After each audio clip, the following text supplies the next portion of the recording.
Hello everyone, welcome to my weekly trading card game discussion video on the channel.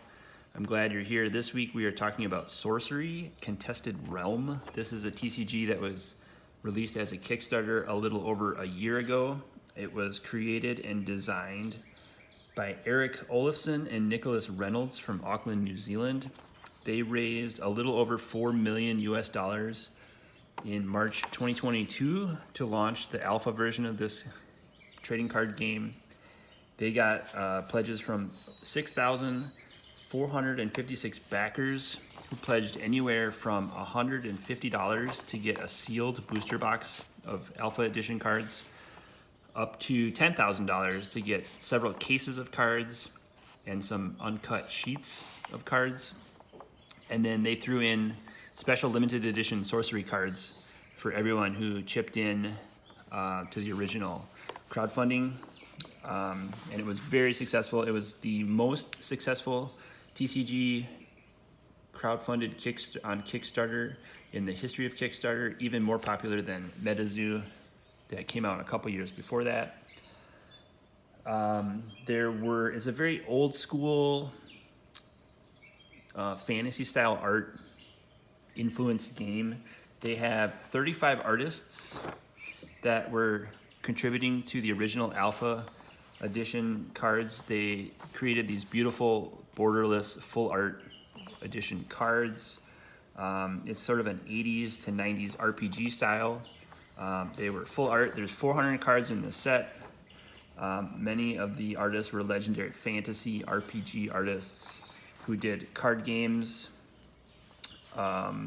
They even did heavy metal album covers, was what some of the original artists did.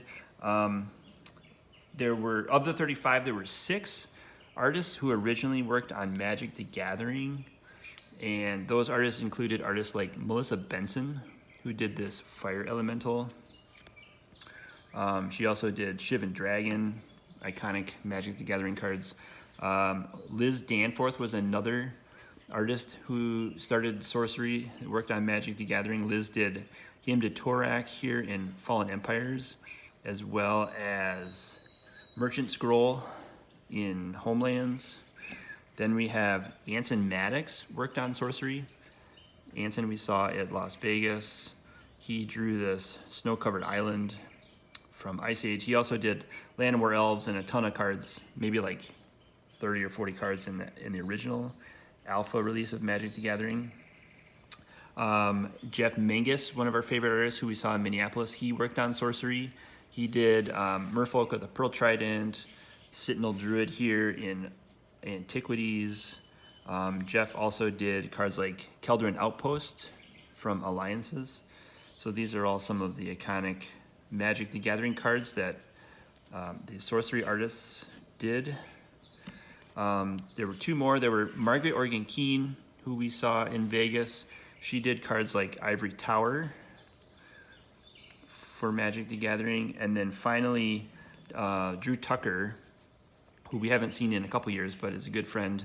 And he drew watercolor style art cards for Magic the Gathering. He did 3 cards in alpha and even did Dust to Dust in the dark, but that's the 6th artist that I wanted to point out that drew Magic the Gathering cards for sorcery. And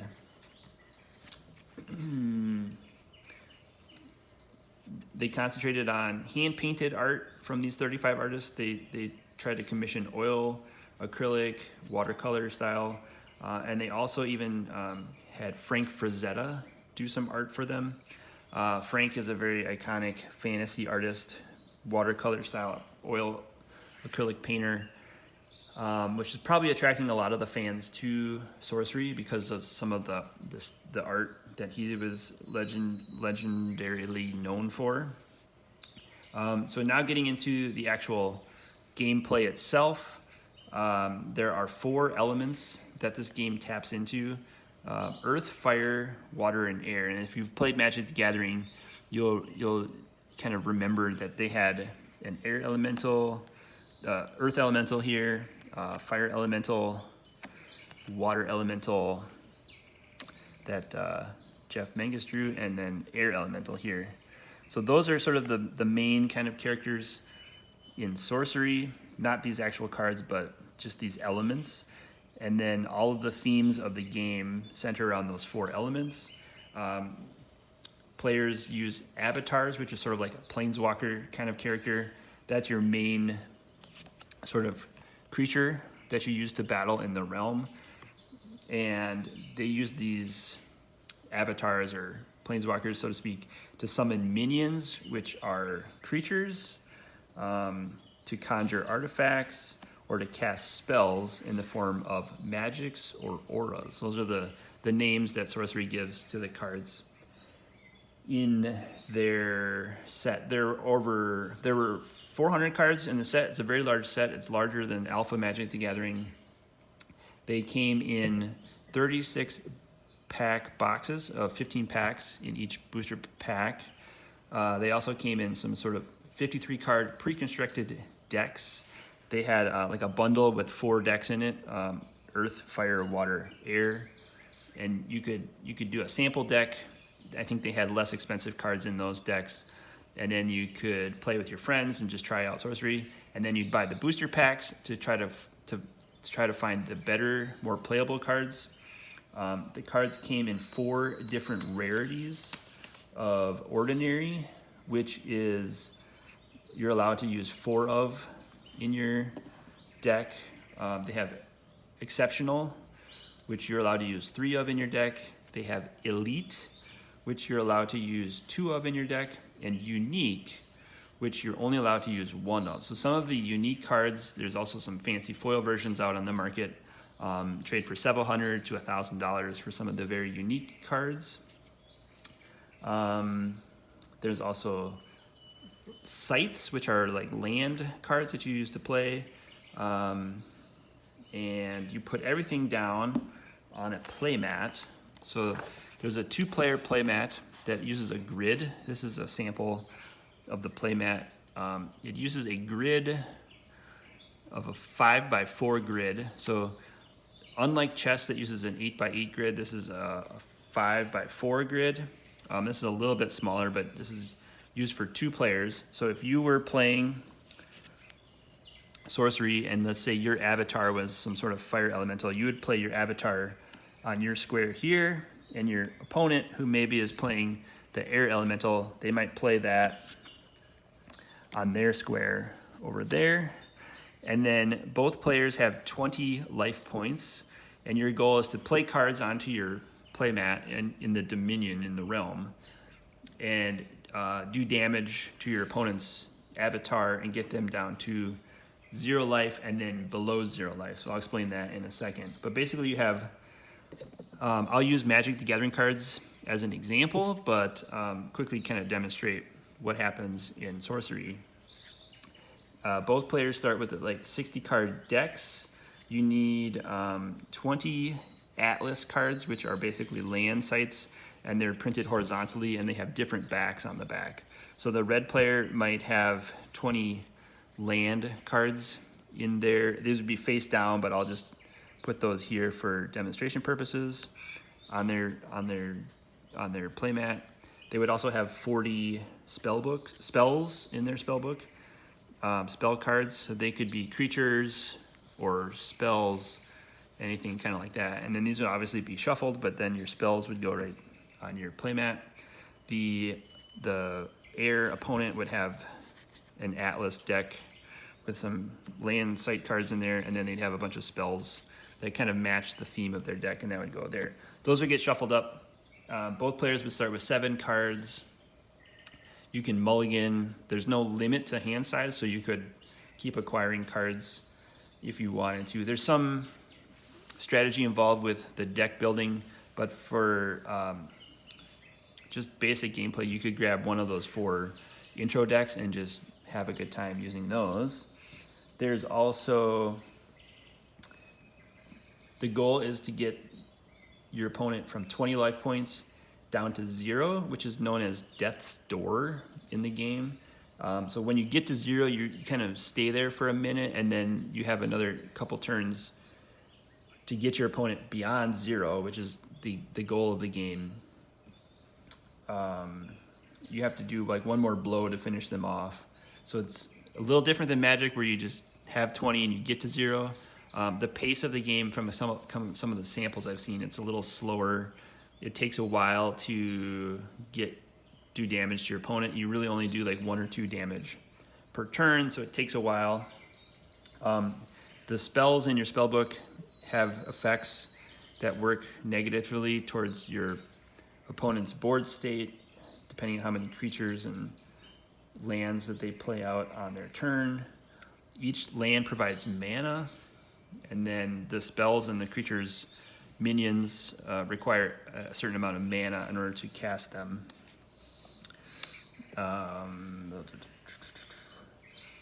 The interesting thing about the squares is that you have directions in Sorcery that you can move, similar to chess.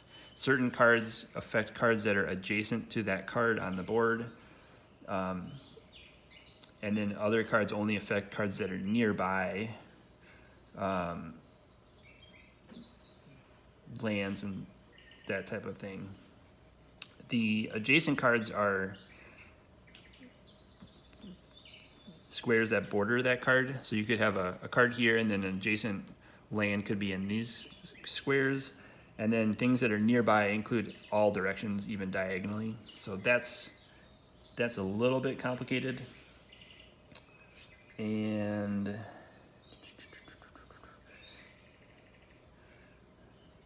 some elements produce specific mana.